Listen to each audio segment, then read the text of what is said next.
সুপ্রিয় দর্শক, আসসালামু আলাইকুম। সবাইকে স্বাগত জানাচ্ছি আজকের গুরুত্বপূর্ণ সংবাদে। প্রথমেই জানিয়ে দিচ্ছি সংবাদ শিরোনাম, পরে বিস্তারিত।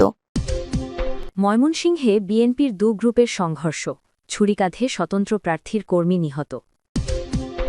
এদিকে হাদি হত্যার 4 আসামি নয়, পুরো নেটওয়ার্কের বিচার চাই ইনকিলাব মঞ্চ। সর্বশেষ 268 আসনে এককভাবে নির্বাচনের ঘোষণা চরমোনাইয়ের দলের। শুনছিলেন সংবাদ শিরোনাম, এখন বিস্তারিত। তার আগেই হৃদয়ে ছুঁয়ে যাওয়া একটি অনুরোধ। যদি হাদি নামটি আপনার বিবেককে নাড়া দেয়, যদি প্রকাশ্য দিবালোকে গুলিবিদ্ধ হওয়ার সেই মুহূর্ত আপনাকে প্রশ্ন করতে বাধ্য করে, তবে আজ একটু সময় দিন। কমেন্টে শুধু লিখুন, হাদির ওপর হামলার বিচার চাই। আর যদি আপনি চান সত্যটা চাপা না পড়ুক, যদি চান আমরা ভয় ছাড়াই এসব খবর আপনাদের কাছে পৌঁছে দিতে পারি, তাহলে এখনই চ্যানেলটি সাবস্ক্রাইব করুন। সাবস্ক্রাইব মানে শুধু একটি বাটন চাপা নয়, এটি অন্যায়ের বিরুদ্ধে সত্যের পাশে দাঁড়ানোর অঙ্গীকার। চলুন নীরব না থেকে বিস্তারিত জেনে নিই। ময়মনসিংহে বিএনপির দু গ্রুপের সংঘর্ষ, ছুরিকাঁধে স্বতন্ত্র প্রার্থীর কর্মী নিহত। ময়মনসিংহের ধোবাউড়ায় নির্বাচনী কার্যালয়ে উদ্বোধন শেষে বিএনপির দু গ্রুপের সংঘর্ষ চলাকালে ছুরিকাঁধে স্বতন্ত্র প্রার্থীর কর্মী নজরুল ইসলাম 40 বছর নিহত হয়েছেন। শুক্রবার সন্ধ্যার পর উপজেলার এরশাদ বাজার এলাকায় এ ঘটনা ঘটে। নিহত নজরুল স্বতন্ত্র প্রার্থী সালমান ওমর রুবেলের কর্মী ও দক্ষিণ মাইচপাড়া ইউনিয়নের রামসিংহপুর গ্রামের মফিজুদ্দিনের ছেলে। পুলিশ ও স্থানীয় সূত্র জানায়, সন্ধ্যার পর এরশাদ বাজারে নির্বাচনী কার্যালয় উদ্বোধনী অনুষ্ঠানে যান স্বতন্ত্র প্রার্থী সালমান ওমর রুবেল। উদ্বোধন শেষে ফিরে আসার সময় বিএনপি মনোনীত প্রার্থী সৈয়দ ইমরান সালেহের সমর্থকরা ছুরিকাঁধে নজরুল ইসলামকে খুন করে। পরে স্থানীয়রা উদ্ধার করে স্থানীয় স্বাস্থ্য কমপ্লেক্সে নিয়ে গেলে কর্তব্যরত চিকিৎসক মৃত ঘোষণা করেন।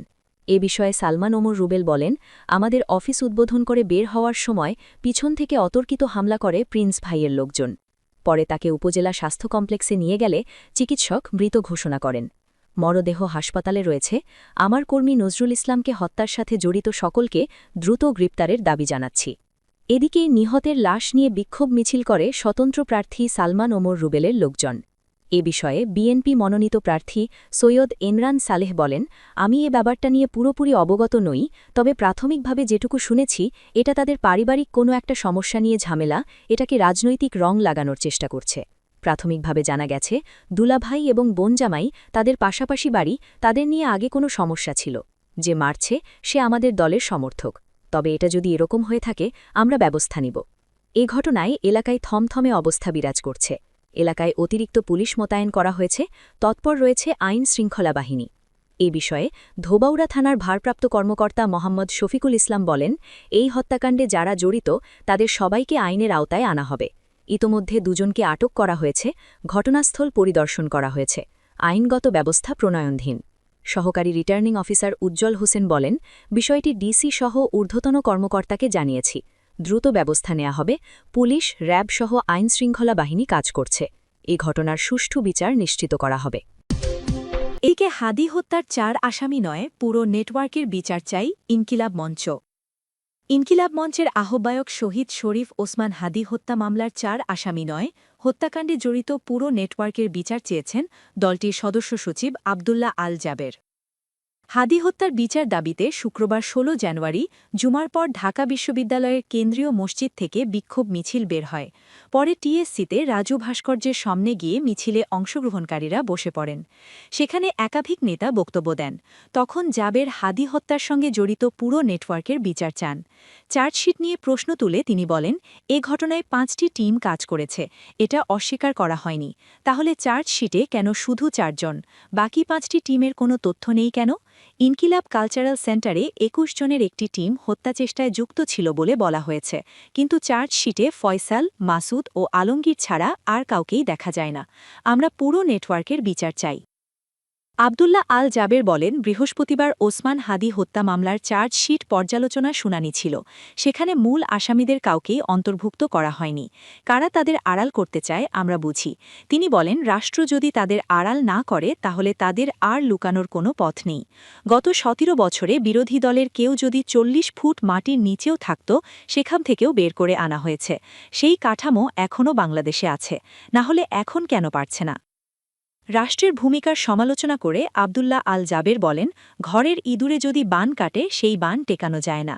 রাষ্ট্রের প্রত্যেকটি জায়গায় যারা ওসমান হাদিকে খুন করেছে তাদের সেভ করার জন্য কাজ চলছে। তিনি দাবি করেন সারা বাংলাদেশের 18 কোটি মানুষ আজ শরীফ ওসমান হাদির খুনের বিচারের জন্য রাজপথে নেমেছে, অথচ গুটি কয়েক মানুষ ক্ষমতায় বসে খুনিদের রক্ষা করছে। তিনি আরও বলেন, যারা এ হত্যাকাণ্ডে বিনিয়োগ করেছে তারা শুধু একজন মানুষকে গুলি করেনি, তারা বাংলাদেশের পতাকা, সার্বভৌমত্ব ও মানচিত্রে গুলি করেছে। নির্বাচন প্রসঙ্গে জাবের বলেন, রাষ্ট্র যদি হাদি হত্যার বিচার নিশ্চিত না করে তাহলে আমরা নির্বাচন চাই না। আমরা রাজপথে নেমেছি বিচারের জন্য, নির্বাচন বান চালের জন্য না। যদি বলা হয় আমরা নির্বাচন বান চালের জন্য রাস্তায় নেমেছি, তাহলে দাঁত ভেঙে জবাব দেওয়া হবে।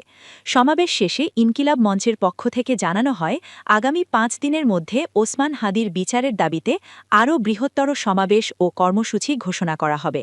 কর্মসূচির সময় ও স্থান পরবর্তীতে জানানো হবে।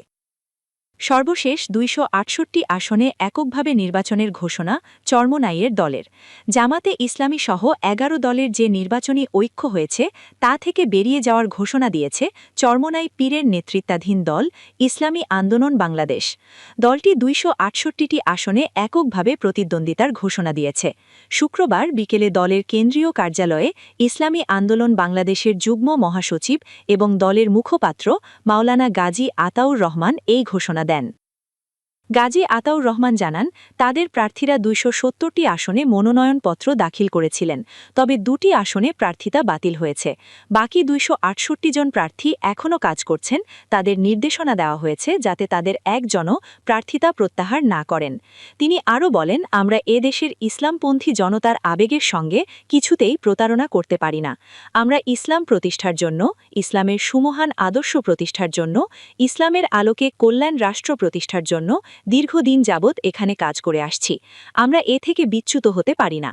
এজন্য আপনারা লক্ষ্য করেছেন যে গতকালকে 11 দলীয় জোটের ব্যানারে, যেখানে আমরাও ছিলাম, সেখানে একটি সংবাদ সম্মেলন হয়েছে, সেখানে আসন বণ্টন হয়েছে, সেখানে আমাদের দীর্ঘদিনের পথ চলা 5 অগস্ট পরবর্তী সারা দেশে আমরা ইসলামপন্থী শক্তি একসঙ্গে করার জন্য যে চেষ্টা সাধনা করেছিলাম, আমরা দেখেছি শেষ পর্যায়ে এসে আমাদের যে লক্ষ্য ছিল সেই লক্ষ্য অর্জিত না হওয়ার একটা সম্ভাবনা তৈরি হয়েছে, লক্ষ্য অর্জিত না হওয়ার একটা শঙ্কা তৈরি হয়েছে।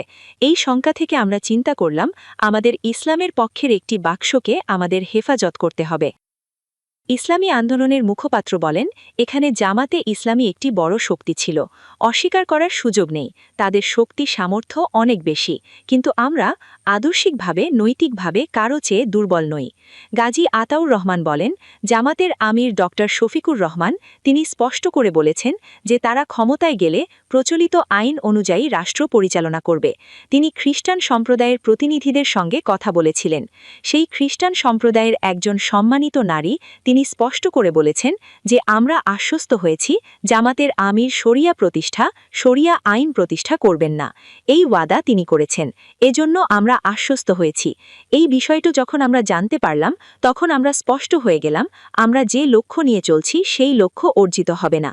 কারণ আজ যখন রাষ্ট্র ক্ষমতায় যাওয়ার মতো একটা পরিস্থিতি তৈরি হয়েছে, এখন যারা প্রধান শক্তি তারাই যদি ইসলামের সুমহান আদর্শ থেকে ভিন্ন দিকে চলে যায়, যদি ইসলামী আইনের প্রতি তাদের আস্থা না থাকে, তাহলে আমরা যে কর্মী সমর্থক সারা দেশে ইসলামের পক্ষে কাজ করে যাচ্ছি, এই স্বপ্ন স্বপ্নই থেকে যাবে।